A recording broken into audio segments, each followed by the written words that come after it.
Amém. Eu quero cumprimentar a igreja com a paz do Senhor, agradecer primeiramente a Deus, irmãos, por essa oportunidade, porque para nós é um privilégio estarmos na casa do Senhor.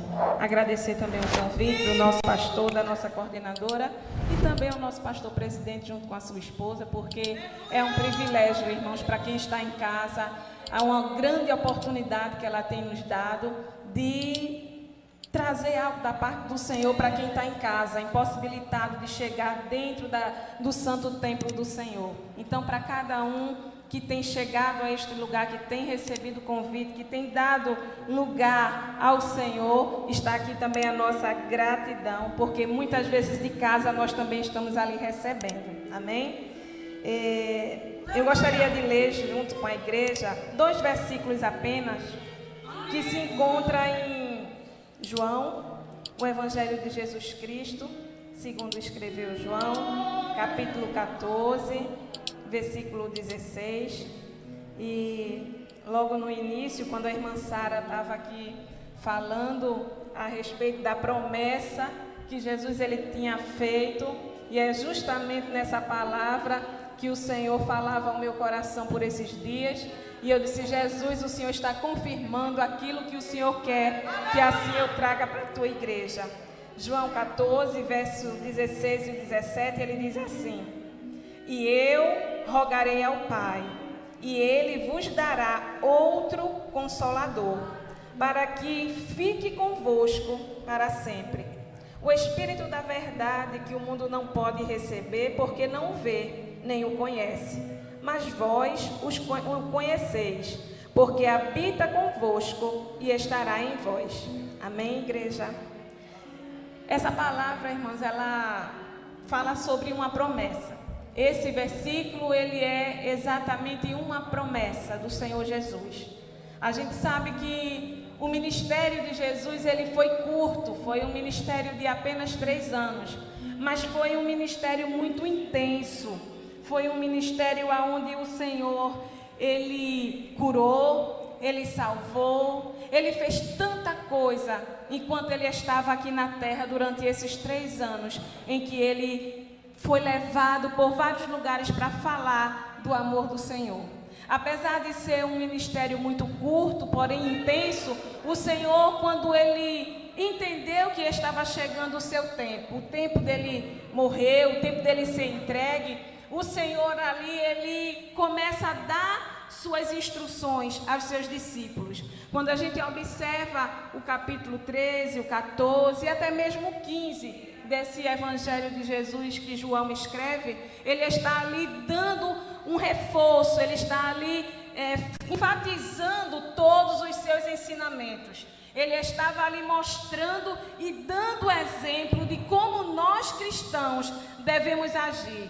Jesus sabia que no mundo haveria muitas aflições, muita dificuldade, haveria momentos difíceis para o seu povo. E ele sabia que sozinho nós não suportaríamos. Quando ele faz essa promessa, era porque ele sabia, ele entendia que nós necessitávamos de uma ajuda para suportar tudo que há de vir. No capítulo 13, Jesus ele dá um grande ensinamento. Uma qualidade que ela é muito necessária a qualquer crente. Ele fala sobre humildade. Irmãos, como é difícil lidar com pessoas que não têm essa qualidade. E Jesus ali, porque nós sabemos que naquela época não havia asfalto, e era costume de quando chegasse uma visita no lar, o empregado, o escravo, alguém ia até ele e lavava os pés, porque durante o caminho a poeira, a areia sujava os pés, e eles faziam essa gentileza de lavar, de limpar os pés dos seus visitantes. E Jesus, querendo ensinar para os seus discípulos sobre humildade, ele faz isso quando ele queria ensinar seus discípulos como deveriam agir, como eles deveriam proceder. Jesus ali, ele lava os pés dos discípulos e dá esse grande ensinamento. Um ensinamento, irmãos, que se nós levarmos na nossa vida vai nos ajudar muito. Porque coisa boa é você estar perto de alguém que é humilde, que independente da sua condição financeira, independente da sua condição intelectual, mas ele tem a humildade de compreender que todos nós somos iguais. Jesus, no capítulo 14, ainda no 13, ele dá uma das maiores lições que todo cristão ele deve carregar consigo. Jesus estava dizendo, olha, vocês precisam ser reconhecidos, não somente pela humildade, mas também pelo amor. Porque, irmãos, como é bom você estar ao lado de alguém que faz as coisas com amor. Essa pessoa que faz qualquer coisa, quer seja trabalho, quer seja ensinamento, naquilo que ela faz, quando ela faz com amor, a coisa é diferente. A gente tem prazer de estar perto de quem tem amor no coração. Obrigada, meu amor. Aleluia, glória a Deus. Porque, irmãos, quem tem amor costuma fazer as coisas com prazer, com alegria. Então, Jesus sabia que a dificuldade da igreja seria muito grande.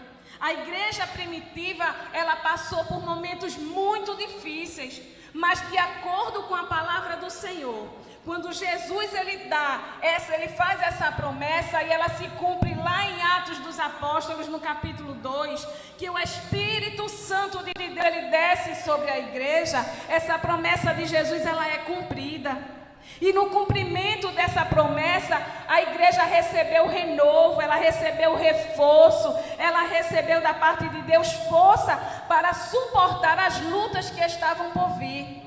A igreja, ela pôde, através do Espírito Santo de Deus, lutar em nome de Jesus. Porque você imagina, naquela arena, aqueles imperadores mandando que os servos de Deus, os cristãos, eles fossem mortos. Eles colocavam os cristãos dentro daquela arena, abria aquelas grades e abria para que os leões famintos fossem comê-los. E muitos deles estavam ali alegres, sorrindo. E isso é coisa que o mundo não entende. Porque como é que alguém está sendo devorado, mas está ali glorificando a Deus? Há um grande exemplo na palavra de Deus de um homem chamado Estevão, que mesmo sendo apedrejado, ele conseguiu ver o céu aberto. E a gente tenta imaginar aquela cena, a alegria daquele homem, mesmo sendo apedrejado. Então, quando Jesus ele faz essa promessa dizendo, eu vou embora, é necessário que eu vá. Mas eu vou pedir ao Pai o Consolador, para que Ele assim vos ajude, vos revista de poder, para que vocês venham suportar. Então essa é uma grande diferença daquele que crê em Jesus, daquele que aceita Jesus como único e suficiente Salvador, daquele que reconhece que é pecador e precisa de Jesus. Ele recebe de Deus a presença do Espírito Santo. E essa presença, irmãos, ela faz um grande diferencial na nossa vida. Porque essa presença, ela nos exorta, mas também ela nos consola. Ela nos dá alegria nos momentos difíceis, nos momentos de solidão. O Consolador, ele fala ao nosso coração dizendo, eu estou contigo. Alguém pode até ter te deixado, te abandonado, tu pode até pensar que está sozinho, mas o Consolador está contigo. Dentre tantas coisas, o Consolador, ele é aquele que se revela na nossa vida. É aquele que nos enche da graça de Deus para suportar as adversidades. E era isso que Jesus estava querendo passar para os seus discípulos. Ele estava querendo mostrar para os seus discípulos que nós, como cristãos, devemos ter uma atitude diferente do mundo. Independente do que nos aconteça, independente de perseguição, de luta, de pandemia, de qualquer coisa, a nossa atitude tem que ser diferente. Oi, mãe, será que a senhora não fica triste? Fico. Será que a senhora não tem problema? Tenho. Mas também sei que existe um Consolador que está dentro de mim me ajudando, dizendo, olha, eu estou contigo ombro a ombro, lado a lado. Em qualquer dificuldade da tua vida, tu tem que ter a convicção, a certeza do Deus fiel que você serve, porque no final tudo dará certo. certo. Hoje você pode até estar chorando, hoje você pode até estar desanimado, triste, porque nós estamos passando, irmão, por uma situação que é diferente. Quem de nós estávamos preparados para suportar isso? Quem de nós estávamos preparados para levantar a cabeça em meio a uma situação como essa? Se você observar, muita gente está com sequelas dessa dificuldade. Muita gente está em depressão, está abatido, está desanimado. Mas aquele que tem o Consolador, aquele que confia na promessa de Jesus, aquele que crê na fidelidade de Deus, ele se ergue. Ele se ergue não porque ele seja melhor do que ninguém, mas porque ele tem a certeza do Deus que falou com ele, o Deus que não mente, que não falha. Então Jesus, irmãos, espera de nós atitude diferente do mundo. Existiu na Bíblia uma mulher chamada Ana. É uma história tão conhecida da igreja, é a história de Ana. A história de uma mulher, talvez tenha alguém aí do outro lado que não conheça. Então se faz necessário que a gente traga uma breve reflexão sobre a vida de Ana, para que fique entendível para todos. Aquela mulher, irmãos, ela era uma mulher estéril. Naquela época, ser uma mulher estéril trazia tristeza, trazia vergonha. E aquela mulher, ainda que sendo estéril, ela também tinha o seu esposo. Ela tinha um esposo a seu lado chamado Eucana, que aquele homem fazia tudo quanto ele podia para agradá-la. A Bíblia vai dizer que de um certo momento Eucana chega para Ana e diz assim: será que eu não sou melhor do que 10 filhos? Em outras palavras, é como se ele estivesse perguntando para Ana: será que o que eu tenho feito por ti não tem sido suficiente para trazer ânimo à tua vida, para trazer alegria? Porque, irmãos, quando a gente está triste, quando a gente está abatido, o nosso semblante demonstra. A Bíblia diz que o coração, ele vai transparecer no nosso rosto aquilo que está aqui dentro.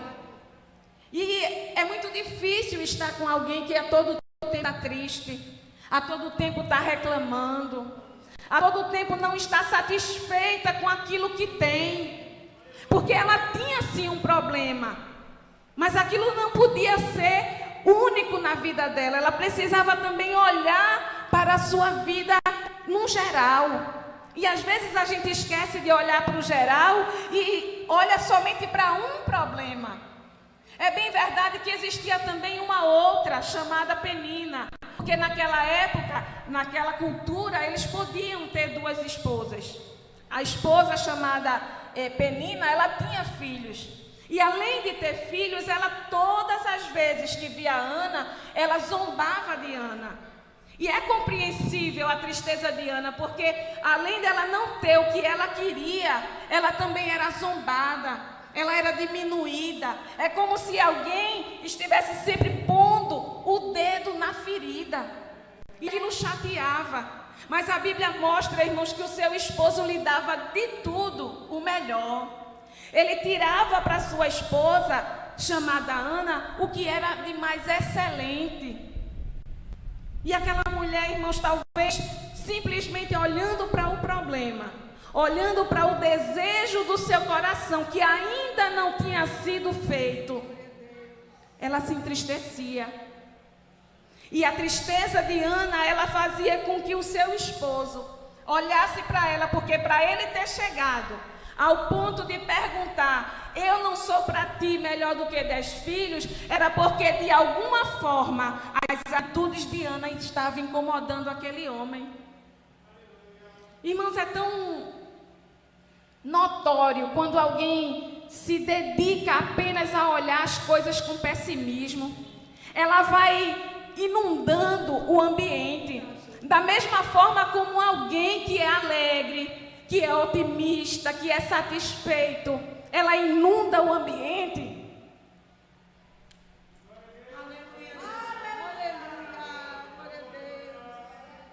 Uma pessoa pessimista também tem esse poder, irmãos, de muitas vezes nos deixar abatido. Às vezes você chega com tanta alegria, com tanto entusiasmo, com tanta vontade de dividir aquilo com o seu cônjuge, com o seu filho, com alguém, e de repente aquela pessoa está somente emburrada, de cara feia, não está satisfeito com nada, porque ela está olhando só para o seu problema. Mas chegou um determinado momento que Ana compreendeu, porque em meio a toda a luta, Ana não deixou de adorar a Deus não, viu? Isso quer dizer que crente também desanima, crente também se entristece. Mas chegou um momento que eu acredito que logo quando Eucana fez aquela pergunta para Ana, aquilo deve ter tocado no seu coração. Ela deve ter parado e pensado, a minha tristeza de alguma forma está incomodando meu marido. Então eu preciso tomar uma atitude. E tem atitudes, irmãos, que Deus não vai tomar nem por mim nem por você. Somos nós que temos que tomar. É bem verdade que naquele problema de Ana, ninguém poderia fazer nada, só Deus. Mas nos dá a impressão, o texto nos dá a entender, que Deus só estava esperando uma atitude de Ana. Aquela mulher chega diante do templo, a gente sabe que o sacerdote olha para aquela mulher com aquele semblante entristecido, com aquela cara de derrota. Ele não consegue compreender o que estava acontecendo, porque às vezes é assim. É sacerdote, mas é homem. E homem só enxerga o que está por fora. E olhando para o rosto daquela mulher, ele viu somente tristeza e entendeu tudo errado. Entendeu de forma tão contrária o que estava acontecendo com aquela mulher. É por isso que nós devemos ter muito cuidado com aquilo que nós estamos demonstrando. Porque às vezes somos julgados até pelo que não está acontecendo. Tão inverso a mulher sunamita, que independente do seu filho estar morto, ela sai e diz, eu sei onde é que eu vou encontrar saída para o meu problema, eu vou lá. Alguém pergunta, tá tudo bem? Tá. Sabe por quê, irmão? Porque muitas vezes não interessa alguém teu problema. Você tem que ir direto naquele que vai resolver o seu problema. E Ana fez isso. Ana entrou na casa do Senhor e disse, Senhor, agora é eu e você. Essas são as minhas palavras. E eu acredito que aquela mulher se humilhou. Aquela mulher chorou, se rasgou, se prostrou. Aquela mulher disse, é agora ou nunca, Jesus, agora está nas tuas mãos. Porque eu compreendi que o meu problema eu não posso resolver. Mas o Senhor, que é poderoso, pode. E se você examinar o texto, você vai ver que aquela mulher, ao sair dali, quando ela sai diferente. Porque enquanto ela estava pensando no problema, ela não comia, ela não sorria, ela não se alegrava. Mas quando ela sai dali, irmãos, é como quem fez assim, olha Jesus, meu problema está aqui, eu agora vou lançá-lo nas tuas mãos. E faça o que o Senhor quiser fazer, porque agora não depende mais de mim, a minha parte eu já fiz. O que eu tinha de chorar eu já chorei, o que eu tinha de murmurar eu já murmurei, o que eu tinha de desabafar eu já desabafei, agora está tudo nas tuas mãos. Porque o Senhor sabe que muitas vezes o fardo é pesado. Ele sabe que você não pode carregar sozinho, mas Ele apenas espera que você chegue até Ele, lançando o seu problema, dizendo, Senhor, esse fardo está demais para mim. Eu já não tenho mais forças, eu já não tenho mais lágrimas para carregar um fardo que não é meu. Eu ponho ele aos teus pés e faça como te apraz. Irmãos, essa atitude, ela demonstra confiança. E era tudo isso que Jesus estava querendo ensinar aos seus discípulos antes dele partir. Ele estava querendo que os seus discípulos tivessem atitudes diferentes. Atitudes de quem confia, atitudes de quem acredita que Deus pode resolver aquilo que é impossível para mim e para você. E quando aquela mulher sai daquele templo, a Bíblia diz que ela sorriu, a Bíblia diz que ela se alimentou, a Bíblia vai mostrar que ela teve sua intimidade com seu esposo. E eu acredito, irmãos, que naquele momento, aonde ela chegou no templo e depositou tudo aos pés do Senhor, foi ali que moveu o coração de Deus. Deus estava observando as atitudes. E é necessário que eu e você muitas vezes façam uma análise das atitudes que nós estamos tomando. Porque o mundo espera de mim e de você atitudes diferentes. Outro dia eu estava conversando com alguém e falava assim sobre uma pastora que matou o esposo, que também é cantora, agora eu esqueci o nome, e que aquela mulher tinha feito tudo aquilo, mas era crente. A questão, irmãos, é que a gente precisa entender que isso choca, porque nós somos o povo de Deus. Nós somos um povo que prega o amor, nós somos um povo que prega a verdade, nós somos um povo que prega um Deus vivo. E quando a nossa atitude é diferente daquilo que a gente prega, isso vai chocar quem está vendo.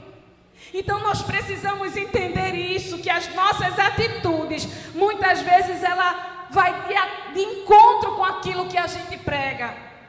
E essa preocupação de Jesus nos capítulos 13, 14 e até mesmo no 15, porque ele faz uma analogia mostrando para os seus discípulos, olha, eu sou a árvore, o meu pai é o agricultor, mas vocês são os galhos. Se vocês estiverem enxertados em mim, vocês vão dar frutos. Aquele que está em Jesus, nova criatura é. Eis que tudo se faz novo, suas atitudes são diferentes. E Jesus ali ensinando, como quem estivesse dizendo, olha, preste atenção, guarde isso, porque haverá uma longa caminhada. Assim mesmo é na minha vida e na tua vida.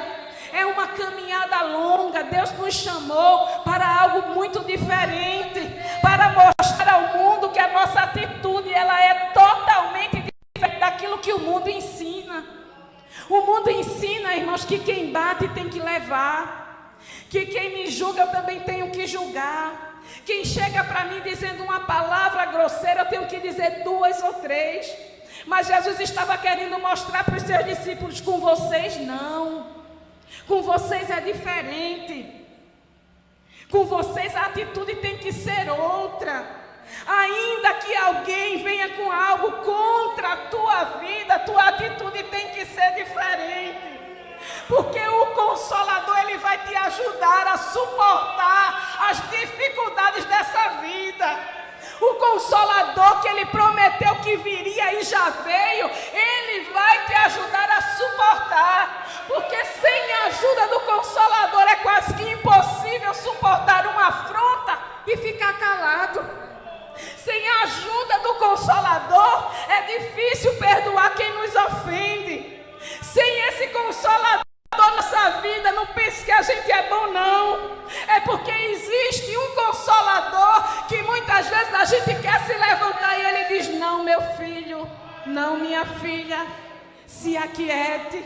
Ainda não é tempo de você falar, deixa que eu vou pelejar por você. Fique quieta para que você dê exemplo ao mundo de que hoje você é uma nova criatura. De que hoje você foi transformado pelo poder do Espírito Santo. Porque você pode até não estar percebendo, mas tem alguém de olho na minha vida e na tua vida, esperando apenas uma queda, esperando apenas que de alguma forma a gente caia na tentação, para dizer assim, olha, eu não disse que ela não era crente, eu não disse que ele não era crente.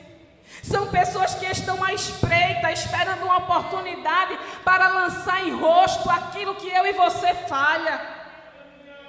Olha, irmãos, é tão gratificante. É gratificante você saber que o Espírito Santo habita em você. Que nos momentos mais difíceis da sua vida, onde você até tem razão, e ele diz assim, ainda não é o momento. E eu fico pensando, meu Deus, Ana foi um exemplo de mulher de oração.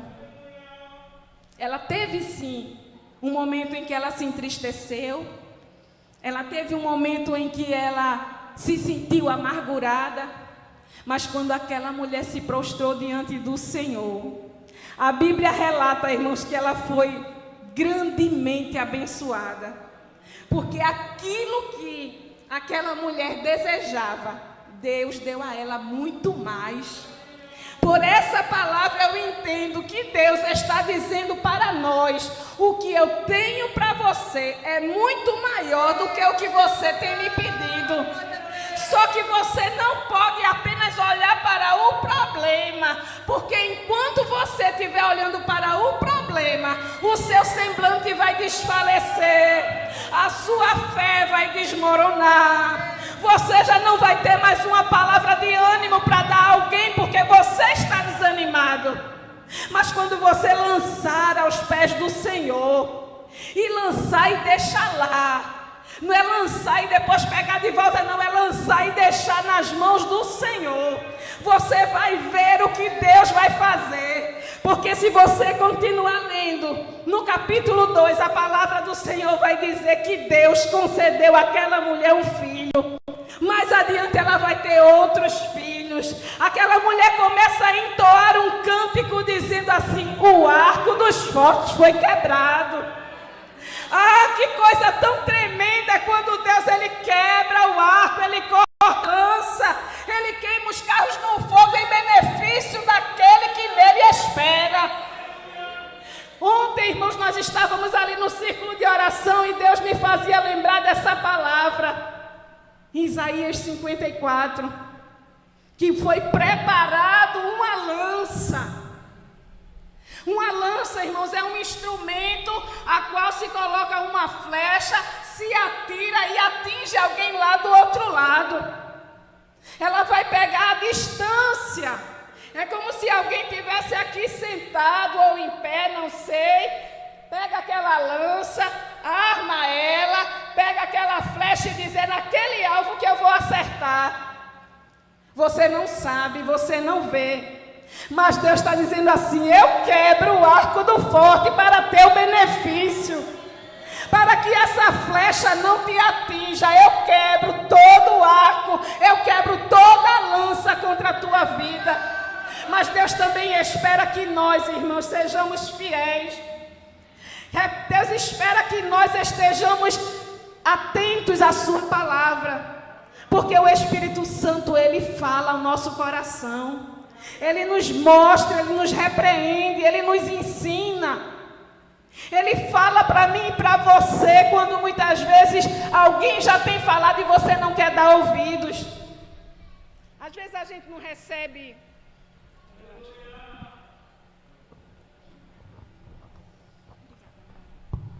Às vezes a gente recebe um conselho de alguém e para o nosso bem, mas a gente não dá ouvidos, não quer entender, não quer obedecer, porque ainda não estamos talvez maduros suficientes ou humildes suficientes para receber um conselho. Mas quando o Consolador, aquele que está contigo muitas vezes no teu quarto sozinho, sem ninguém, quando ele fala, quando ele brada, não tem como você não entender. Não tem como você não aceitar o aconselhamento dele, porque ele te conhece, porque ele conhece aquilo que ninguém conhece. Não pense, irmãos, porque você convive com alguém, você conhece, não. Às vezes somos surpreendidos com atitudes de alguém que está muito próxima, porque a gente não esperava, mas o Espírito Santo não. O Consolador que Jesus enviou para mim e para a tua vida, ele conhece dentro e fora. Então, quando Jesus estava ali dizendo para os seus discípulos: tenham atitudes diferentes, hajam de forma que o meu nome seja glorificado, haja de forma que o meu nome venha a ser exaltado através da tua vida. É isso que Deus espera de mim e de você, que nessa situação, que nessa dificuldade em que nós estamos passando, eu e você sejamos boca de Deus. Ainda que na nossa casa a luta esteja ferrenha, mas eu e você possa ter uma palavra de Deus para alguém, porque ficou, irmãos, uma grande sequela, que nós não sabemos até onde ela vai, nem quanto tempo ela vai ficar. Marcas estão em muita gente que não conhece a Deus, que está ainda dentro de casa preso, e Deus conta com a sua igreja. E se eu for uma pessoa que só olho para o meu problema, que só olho para uma promessa que Deus me fez e eu ainda não recebi, porque eu não estou pronta para receber. Porque às vezes é assim, Deus faz a promessa, você espera, ela não vem, porque Deus está te tratando, para que no dia que ela chegar você esteja pronto para receber. Mas esse esperar sem confiar, esse esperar sem entender que é necessário uma mudança da minha parte para eu receber, ele se torna cansativo e muitas vezes alguém desiste no caminho. A Bíblia diz que o tardado cumprimento da promessa, ele desfalece a fé. Mas o Senhor nessa tarde está dizendo aqui: eu te dei o Consolador, para que você tenha fé, para que você tenha ânimo, para que você suporte, para que você dê fruto, para que cada dia mais o nome de Deus seja exaltado através da tua vida. Certa vez o Senhor disse para Josué: olha, Josué, tem bom ânimo, te esforça. Aquilo para qual eu te chamei não é algo fácil, não. Se você observar, Jesus nunca disse que seria fácil, mas ele disse: eu te ajudo, eu te sustento com a minha destra fiel. Ainda que você venha ter que passar pelo fogo, eu vou passar contigo, não vou te deixar ser queimado. Se você passar pelas águas, elas não vão te submergir. Você não vai afundar, você não vai afogar-se, porque o Senhor, Ele está contigo. E era isso, irmãos, que o Senhor estava ali trazendo para os seus discípulos. Ajam de forma diferente. Não pense que aquilo pela qual Deus te chamou será fácil, não. Você precisa ter ânimo, você precisa ter coragem, você precisa entender que dentro de você habita o Consolador. E esse privilégio não é para todos, é para aquele que aceita Jesus como seu Salvador. Esse privilégio é para aquele que tem com Deus uma aceitação da sua posição, de entender de que é pecador e precisa de Deus. Esse Consolador, ele te diz nesta tarde, através da palavra de Deus: tenha atitude diferente, levante a sua cabeça, nada está perdido. Eu não te chamei para derrota, eu não te chamei para ser somente tapete. Chegará o tempo que a tua vitória eu vou te entregar em tuas mãos. A promessa que eu te fiz, ela será entregue de bandeja nas tuas mãos, porque quem te prometeu é fiel. Chegará o tempo que você entoará um cântico assim como Ana, glorificando a Deus por tudo quanto Ele fez, porque a promessa dEle é maior do que o que tu tens pedido, porque o que Ele tem contigo é algo muito especial. Alguém pode até não acreditar, mas Deus está te dizendo nesta tarde, através da sua palavra: eu vou escrever uma história nova. Porque na vida de Ana houve uma história nova, houve algo que foi mudado, que foi transformado. Aquele semblante decaído, ele ficou para trás. E quando eu confio no meu Deus, quando eu confio nas promessas de Deus para a minha vida, o meu olhar não pode ficar fixo apenas no problema. Porque em volta de mim existem tantas coisas boas que Deus tem feito. Deus te dá esposo, esposa, filhos, casa, alimento, veste, calçado, saúde, abre porta. Se você olhar em volta, você tem tanto motivo para agradecer a Deus. Mas muitas vezes anda de cabeça baixa, porque está olhando somente para o problema. Deus está nesta tarde nos dizendo através da sua palavra: erga-se, levante-se. Ai, decama sobre mim, não é com orgulho, não é com soberba, mas é se levantar no nome do Senhor, porque você é mais do que vencedor. Porque o que Deus tem preparado para a tua mais do que aquilo que você tem pedido ou tem esperado. Não decaia o seu semblante por nada. Se tiver de chorar, faça feito Ana. Vá na casa do Senhor, vá nos pés do Senhor. Lá você chora, você ora, você se humilha. Mas quando você terminar, Ele não vai dizer para ninguém que você estava chorando. Ele não vai contar para ninguém dos teus problemas. Nele você pode confiar e esperar, porque Ele vai fazer uma coisa diferente.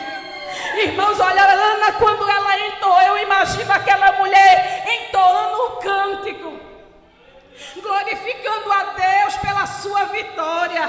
E você pensa que na sua vida será diferente? E você acha que o Deus que você serve, Ele não é o mesmo que Ana serviu? Ele não mudou, não, Ele é o mesmo. Ele não mente, Ele não falha. Ele cumpre as suas promessas na íntegra. E aquilo que Deus determinou para a tua vida, Ele fará cumprir. Mas Ele conta comigo e com você, de cabeça erguida, de pé, dizendo: só o Senhor é Deus. Só o Senhor é Deus. Só Deus poderia fazer isso na minha vida. É o cântico que você irá entoar quando Deus cumprir a promessa no seu viver.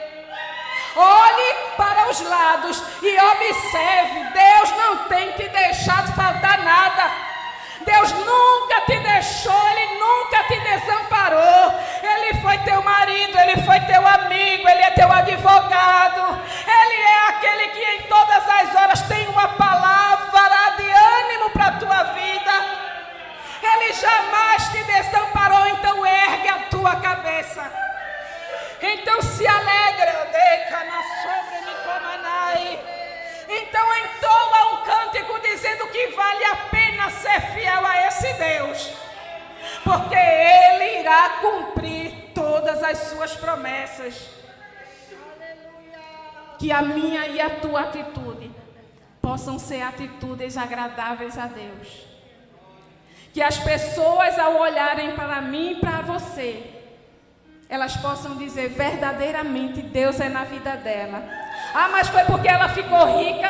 Não. É porque ainda que passando pela dificuldade, ela está glorificando ao seu Deus.